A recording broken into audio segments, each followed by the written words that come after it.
Assalamualaikum warahmatullahi wabarakatuh. Halo teman-teman kewirausahaan Islam. Uniqlo Modern Green Fashion Brand.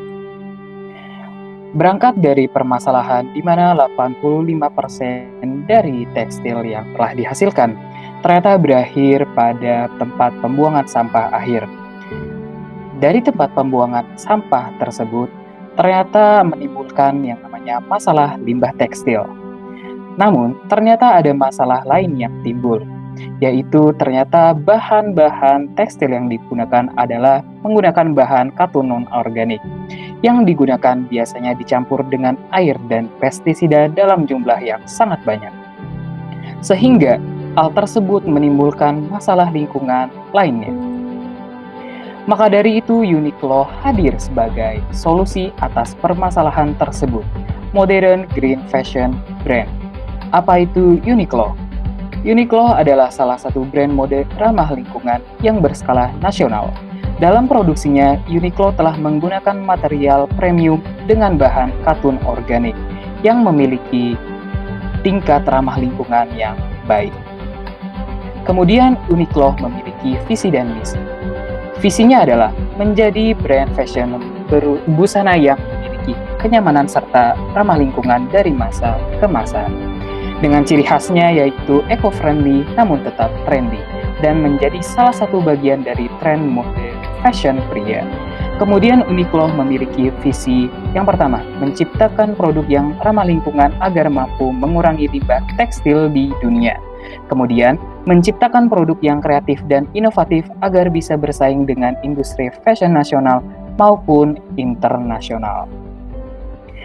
Kemudian, Uniqlo memiliki produk innovation di sisi material yang kami gunakan, yakni eco material as our core value, di mana kami menggunakan katun alami yang terbuat dari pulp batang pohon bambu.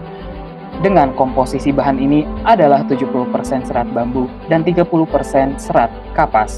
Kapas ini rupanya ramah lingkungan karena pohon bambu cepat tumbuh dan tidak membutuhkan banyak air dan pestisida.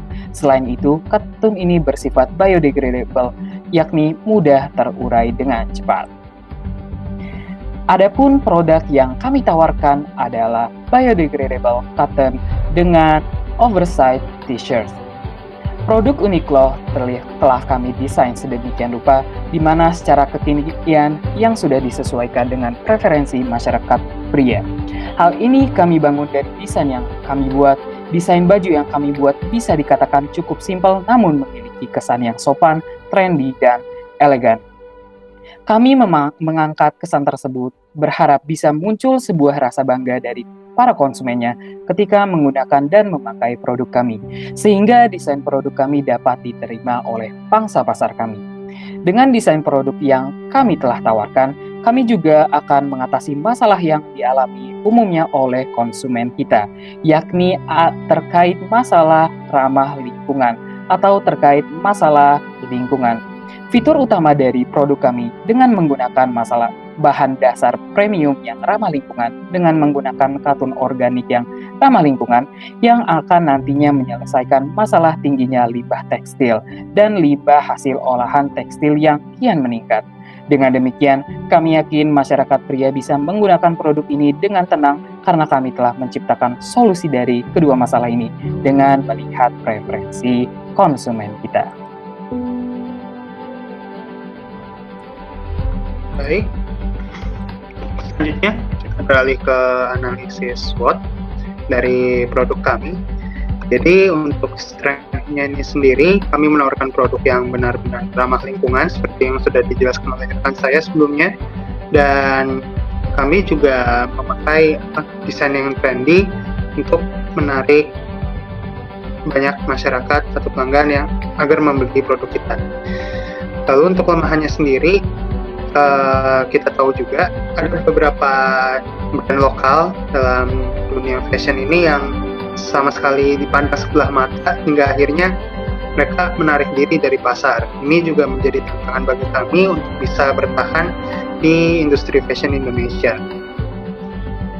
Terus untuk kesempatannya, opportunity-nya, kita bisa lihat industri fashion di Indonesia itu meningkat pesat dan adanya kesadaran konsumsi eco-friendly terutama di kalangan milenial yang cukup tinggi, sehingga kami punya kesempatan untuk bisa bersaing karena kami menawarkan dua solusi di mana adanya ramah lingkungan dan juga dijangkau dengan harga yang murah. Nah, untuk ancamannya ini sendiri, kami harus bersaing dengan beberapa kompetitor terkenal seperti Zara, H&M, Giordano, dan merek-merek lainnya yang sudah kita ketahui bersama. Mereka memiliki produk yang nilai sangat bagus di mata masyarakat, yang meskipun harganya cukup mahal, tapi kualitas mereka benar-benar bagus hingga masyarakat rela untuk mengeluarkan uang lebih hanya untuk mendapatkan produk mereka. Ini yang harus kita perhatikan juga untuk bisa bersaing di industri fashion. Selanjutnya,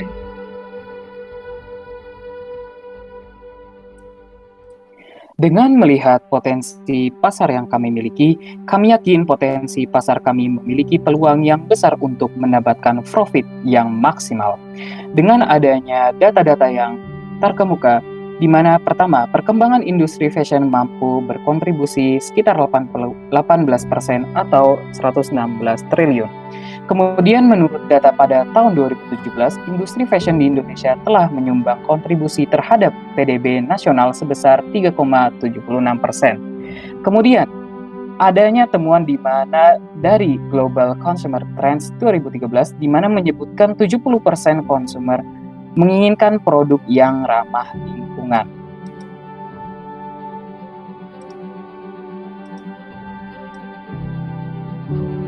Oke, untuk market size sendiri kami mengukurnya lewat komponen PDB dari tingkat konsumsi pakaian. Selama 5 tahun terakhir kami melihat terdapat pertumbuhan positif dari 2015 sampai 2019 dengan rata-rata pertumbuhan sebesar 7,643%. Walaupun di tahun 2020 pangsa pasar fashion ini mengalami penurunan, namun di tahun 2019 angka yang ada di pasaran itu cukup besar juga, yakni sebesar 321,7 triliun. Lalu kami memakai data survei dari APJI yang menyatakan bahwa 25% respondennya melakukan pembelian pakaian secara online. Oke, next. Dari angka-angka tersebut, kami mendapatkan kira-kira gambaran dari market size kami. Yang pertama ada total available market atau pangsa pasar yang dapat kami dapatkan, yakni sebesar 321,7 triliun. Ini yang secara umumnya yakni dari konsumsi pakaian berdasarkan PDB di Indonesia. Lalu kami fokus ke segmen pasar online yang kami ambil dari angka 25% tadi, sehingga kami mendapatkan angka 80,4 triliun. Lalu untuk serviceable obtainable market atau pangsa pasar yang bisa kami jual berdasarkan kapasitas perusahaan kami, yakni sebesar 309 juta per tahun. Dan ini angka yang kami dapat dari kapasitas penjualan kami selama setahun. Dari 3 angka ini kita bisa lihat bahwa sesungguhnya pangsa pasar kami cukup luas dan juga masih banyak ruang bagi kami untuk improve lebih lanjut. Next. Untuk market validation sendiri, target pasar utama kami adalah milenial. Mengapa kami memilih kaum milenial? Sebenarnya ada 2 alasan utama.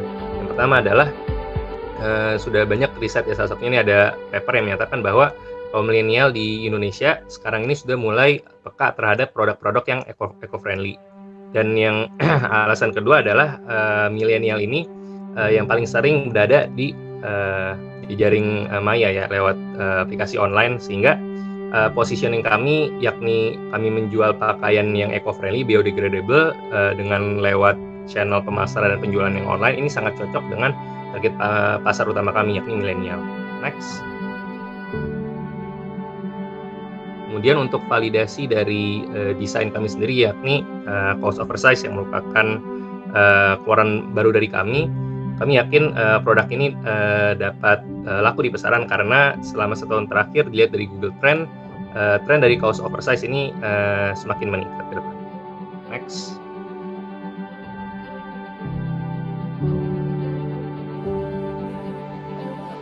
Oke, bisnis model yang kami gunakan seluruhnya berbasis online, yaitu melalui 3 marketplace besar, yaitu melalui Shopee, Tokopedia, dan Bukalapak. Kami juga bekerja sama dengan local warehouse partner atau gudang online. Hal ini dimaksudkan agar kami dapat mengefisiensikan produksi hingga distribusi produk kepada end customer kami, serta hal lainnya juga dapat menekan overhead cost kami. Next. Dengan berbasis 3 marketplace, kami memproyeksikan pendapatan kami berdasarkan tingkat penjualan kaos oversize konvensional di ketiga marketplace tersebut, yaitu Bukalapak, Shopee, dan Tokopedia. Di ketiga marketplace tersebut, rata-rata penjualan per bulan kaos oversize sekitar 350 unit atau 4.200 unit per tahunnya, sehingga dengan harga jual kami sebesar 73.000 per pieces, maka dalam 12 bulan operasional bisnis kami, pendapatan yang kami proyeksikan adalah sekitar 309 juta rupiah. Next. Baik, selanjutnya seiringan dengan perkembangan industri mode ataupun industri fashion di Indonesia, hal tersebut memicu adanya persaingan di antara para pelaku usaha fashion di Indonesia, baik brand dari luar maupun brand lokal. Nah, di sini untuk memetakan para pelaku usaha di industri fashion ataupun dalam hal ini kompetitor dari Uniqlo, kami menggunakan perceptual mapping yang diukur dari 2 indikator. Yang pertama indikator harga yang terlihat dari garis vertikal, dan juga yang kedua adalah indikator dari kualitasnya yang terlihat dari garis horizontal. Nah, di sini dapat terlihat bahwa brand luar ini cenderung menawarkan produk yang dengan harga yang relatif lebih mahal, namun yang membedakannya adalah dari segi kualitasnya. Ada yang kualitasnya standar dan juga ada yang kualitasnya premium. Untuk brand lokal sendiri, di sini kami menggunakan Erigo yang mana mereka menawarkan produk yang relatif terjangkau namun dengan kualitas yang standar. Oleh sebab itu, dengan melihat karakteristik serta ciri khas dari Uniqlo yang menawarkan produk yang ramah lingkungan dan juga eco-friendly dengan kualitas yang premium dan juga harga terjangkau, di sini kami memetakan Uniqlo pada posisi tersebut. Nah, untuk mempertahankan Uniqlo di pasar maupun di industri fashion di Indonesia, ada juga keunggulan kompetitif yang dimiliki oleh Uniqlo. Boleh di next.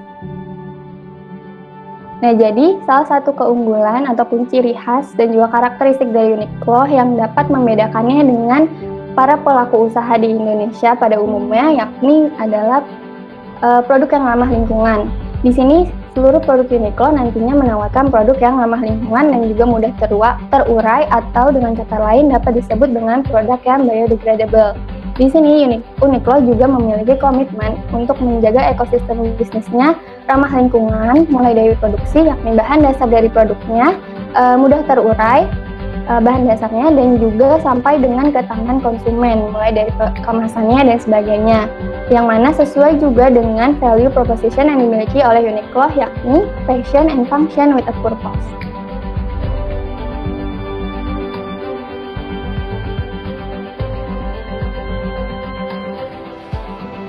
Dalam segi finansial, kami telah menghitung proyeksi bisnis kami selama 12 bulan ke depan dengan asumsi cost dan revenue naik sebesar 5% per tahun. Dengan tingkat ROI yang kami miliki sebesar 34,1%, break-even point dari segi unit hanya setengah dari total produksi setahun, yaitu 2.807 unit, payback period sekitar 6 bulan, dan NPV positif sebesar sekitar 18 juta.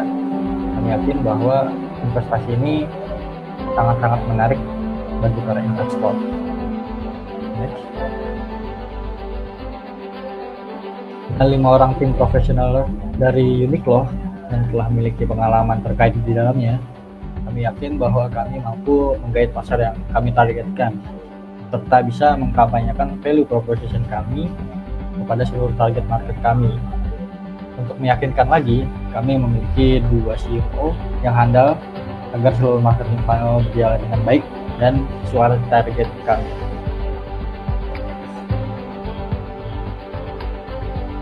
Demikian dari Uniqlo, kami memiliki tagline Be Your Way.